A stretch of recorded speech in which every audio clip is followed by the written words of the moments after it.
aujourd'hui, on a cette chance. Malgré quelques annulations, on aura une participation assez importante et assez satisfaisante sur un thème qui visiblement a intéressé. Bien entendu, la reprise de ces journées présentielles est difficile et on n'atteint pas les nombres qu'on aurait souhaité atteindre, mais petit à petit ça reprend et on est là aussi pour vous remercier d'être fidèle à cette formule que nous proposons à la SOP depuis si longtemps. La SOP a donc beaucoup de choses en route à l'heure actuelle et elle le peut aussi grâce au soutien permanent de son partenariat. Je vous inviterai donc à visiter les stands lors des pauses qui sont classiquement en milieu de matinée, en milieu d'après-midi et juste après le repas également où la pause café sera servie.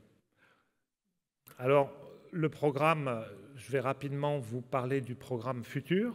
On a une très belle journée en perspective au mois de mai avec des conférenciers de talent reconnus internationalement, Jean-Daniel Ortlieb, Emmanuel Dinco qui viendra de Bordeaux et puis Marie-Clotilde Carra, également maître de conférence et professeur à Paris-Cité. Vous savez, Paris-Cité, c'est la réunion des deux facultés parisiennes, Paris 5 et Paris 7, les anciennes facultés. Et puis également un de nos confrères montpelliérain qui viendra nous parler des solutions de restauration des usures avec les moyens dont on dispose à l'heure actuelle. Et vous verrez que ce que présente donc Emmanuel est parfaitement étonnant et révolutionne un petit peu les façons de procéder. Ne pas oublier que le bruxisme, c'est maintenant le jour et la nuit. C'est à la fois le jour et la nuit dans le sens où on le considère de façon très différente et qu'on le traite bien souvent. Et c'est le jour et la nuit puisqu'il est diurne et nocturne, comme chacun sait. Nous aurons également une très belle journée en perspective. Cette journée, suivez le guide. On ne s'en rend peut-être pas compte, mais on a toujours des guides que l'on suit, peut-être parfois sans le savoir. On parle de guidelines, souvent en employant le terme anglais. Mais les guides, on en a eu de très anciens, les guides chirurgicaux, par exemple, quand on faisait des résections osseuses et qui nous permettaient d'adapter des prothèses immédiates. C'était une merveilleuse solution qui aujourd'hui est un petit peu perdue de vue. Et puis, on verra que le guide, ça va ainsi du mock-up, bien entendu, mais aussi en orthodontie, lorsque l'on utilise maintenant des aligneurs transparents, donc toutes ces gouttières que l'on utilise, c'est de plus en plus répandu, mais est-ce que ce guide, on doit le suivre, ce guide qui guide en fait les dents, est-ce qu'on doit le suivre aveuglément? Est-ce qu'on a les compétences quand on est omnipraticien pour traiter tous les cas? Eh bien écoutez, ça, c'est des réponses qui vous seront apportées par des gens qui ont les compétences et qui vous expliqueront jusqu'où on peut aller avec cela quand on n'a pas une formation orthodontique. Et puis bien entendu, les guides numériques, pour finir, puisqu'on va essayer de vous emmener des guides des plus simples vers les guides les plus sophistiqués qui vous amènent à des traitements plus ambitieux. Donc voici l'ensemble des conférenciers. Puis on aura une journée passionnante également, ça sera l'espace interdentaire, ça interroge parce qu'un espace, parler d'un espace pendant une journée, ça peut paraître curieux, mais cet espace interdentaire, il est aussi entre les dents, il est entre les implants, et puis il y a toute une biologie autour de ce secteur. Donc toutes ces choses-là vont être envisagées avec le problème, bien entendu, de ces papilles déshabitées, ou qu'est-ce que c'est que le vieillissement dans le cadre de l'espace interdentaire, qu'est-ce qui est acceptable.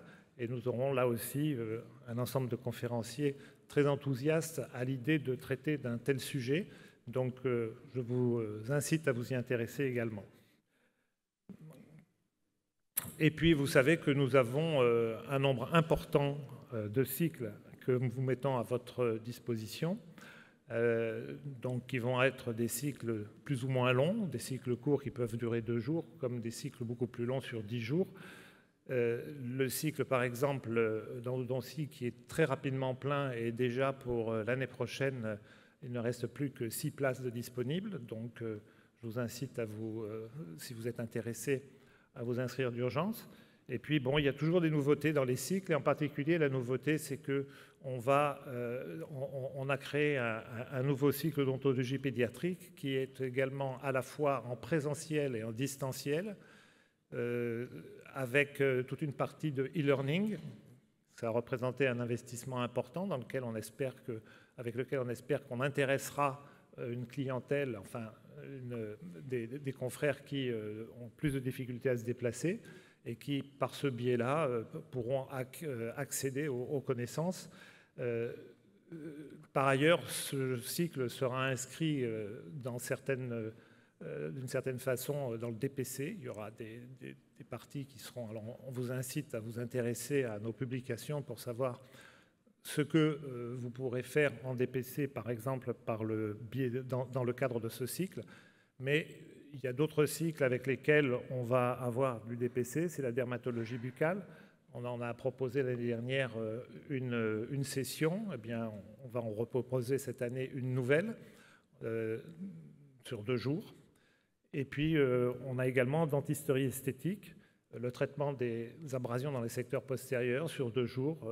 Ça a été monté par Bertrand Terville et on espère que cette action sera validée au niveau de la NDPC. Et c'est Cédric Bernard qui gérera ceci de la même façon qu'il le gère en général dans le cadre global du cycle esthétique. Voilà, c'est à peu près tout ce que je voulais dire concernant l'actualité de la SOP. Et je vais laisser la parole à Romain Jacques, qui est à l'instigation de la journée d'aujourd'hui et qui va vous expliquer comment il en est venu à proposer cela et quel sera le déroulé de cette journée, avec qui il a préparé. Bonjour à tous, merci Marc pour cette introduction et pour tout ce qu'on peut faire à la SOP et notamment le cycle d'odontologie pédiatrique que j'ai aussi la charge que Marc a pu vous présenter et qui, avec des scénarios qui emmènent les gens en montagne ou à la savane, peut être très intéressant et je vous incite à regarder nos communications dessus parce que c'est assez intéressant. On revient donc à cette journée. Merci d'avoir adhéré au sujet que j'ai proposé maintenant il y a plus d'1 an et demi au conseil d'administration de la SOP où je me disais il faut se projeter en 2023 et qu'est-ce qu'on peut faire. Ça fait moi 10 ans que je vois dans mon cabinet en odontologie pédiatrique des MIH, mais ces MIH, il y en a de plus en plus. Donc c'est vrai qu'ils deviennent de plus en plus grands en nombre. Et donc, on les soigne en odontologie pédiatrique. Et c'est souvent collé à l'odontologie pédiatrique aussi, ces MIH, parce qu'en fait, c'est les premiers chez qui on découvre à 6 ans, sur cette dent de 6 ans, c'est les premiers chez qui on découvre qu'on a des anomalies de structure et qu'on ne sait pas toujours bien diagnostiquer combien de courriers j'ai pu recevoir avec marqué amélogénèse imparfaite, dentinogénèse imparfaite ou tout autre nom bizarre. Deuxième constat que je me suis fait, c'est que les patients que j'ai commencé à soigner, 10 ans plus tard, ils commençaient à avoir 16, 17, 18 ans et je commençais à les envoyer vers mes confrères omnipraticiens et plusieurs retours me disaient « mais qu'est-ce que tu as fait ? Je ne comprends pas bien, tu as mis une coiffe, je ne comprends pas bien, tu as vraiment fait une restauration bizarre, qu'est-ce que je peux faire derrière ?»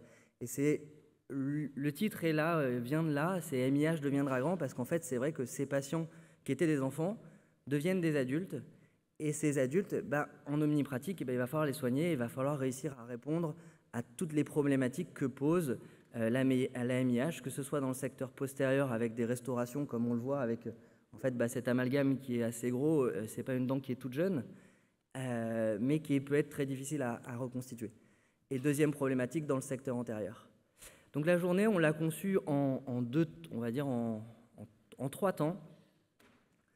On va revenir sur ce que c'est que la MIH, pourquoi c'est quelque chose qui est important et qu'est-ce qu'on peut voir un petit peu comment est-ce qu'on peut essayer de l'expliquer.